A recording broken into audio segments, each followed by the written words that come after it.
With families across the country forced to cut corners in these tough times, many have had to make the difficult decision to scale back on health care. But did you know you can save considerable amounts of money by haggling for your health care?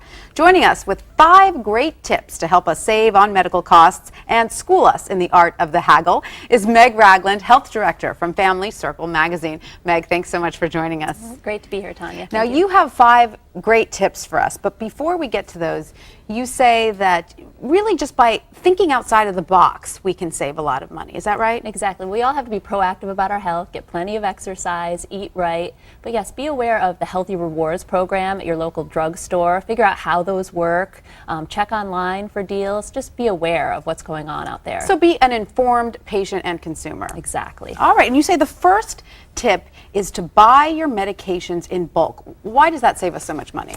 Well, definitely, especially if you're facing a chronic condition or it's a medication you take on a regular basis. If you buy your pills, let's say 90 at a time, rather than getting a refill every month, you're going to maybe have to put out a little bit extra money up front, but you're going to save per pill in the long run. So try and go with about 90 at a time if you can get your doctor to write you a prescription for that. All right, and you also say check out your drug manufacturer's website. There might be coupons, deals. Exactly. There's rebates, coupons online. There's also what a lot of people aren't aware of is the patient assistance program, which if you are uninsured or you're struggling financially, there can be deals where you can get your drugs for free or at a drastically reduced price. Very good to know. Now, you also say you can haggle. Is that right? Sometimes those bills that you get in the mail are not set in stone. Tell us about that. Exactly. It's not just at the car dealership. You can haggle elsewhere. So when you, especially if you're looking to book a doctor's appointment, call the doctor's office, ask to speak to the office manager. This is when you're booking your appointment, to get into an appointment with a doctor who maybe is a little out of your price range or that you feel like you can't afford. If you're paying out of pocket or you have a very high deductible, talk to them about the rate. So many of us have had hospital stays for one reason or another, and we seem to continually get bills. We thought we paid the whole thing. 4 months later, we get another bill, and we think, gee, you know, didn't I already pay for that? You say check up because sometimes there are mistakes being made. There can definitely be mistakes. So be aware of your bills, be on top of it, look through them. Oftentimes people can be charged twice. So try to go through them and really line by line and check those out. And when you're in the when you're in the hospital, or even if you're in your doctor's office, take a look at the exams that you're having or the tests that your doctor, and ask some questions. And you don't want to insult your doctor, but ask him and say, you know, what is the reason for this test? Why am I having this exam? Is it really necessary, or what is it going to tell us about my treatment? And you know, it might make your doctor actually stop and realize maybe this isn't necessary and you can go a different route, a less expensive route. And so that actually is one of your tips. Talk to your doctor about your medical necessities. And you say you even actually advocate bringing along a buddy, a healthcare buddy, who can help you keep track of all of these tests. Right, you could do that for a doctor's appointment, but especially if you're in the hospital. You have a hospital stay, you might not be aware exactly of what's going on around you. So have a friend or a family member who asks these questions along the way, just to be informed. What is the reason for this procedure, and is it really necessary, and what is it going to tell us about my treatment?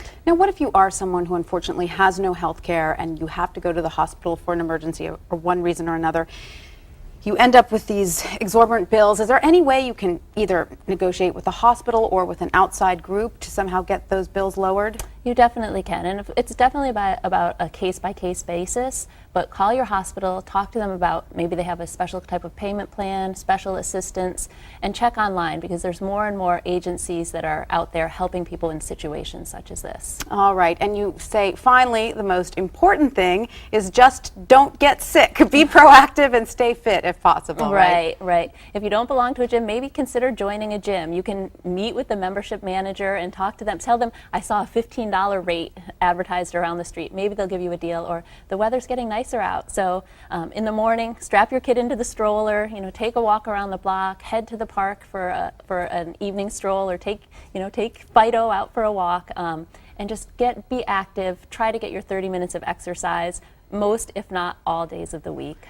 It's obviously a dangerous situation if people are skimping on tests that they really need to have done because they're afraid they might not be able to afford them, such as mammograms, etc. But you have some advice for people in that situation? We certainly do, because that is true. The number of mammograms has actually been going down. People think, oh, I can't afford it, I don't have coverage right now, and it's just so important to be getting your mammogram at least every 2 years.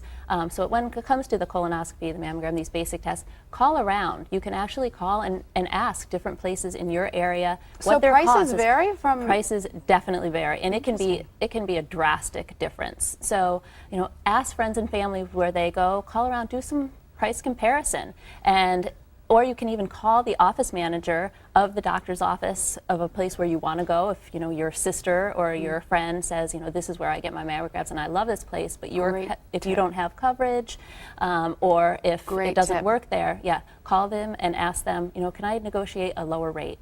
Meg, thank you so much. And you can also get more ways to keep your healthcare costs down by clicking on the health page at abcnews.com.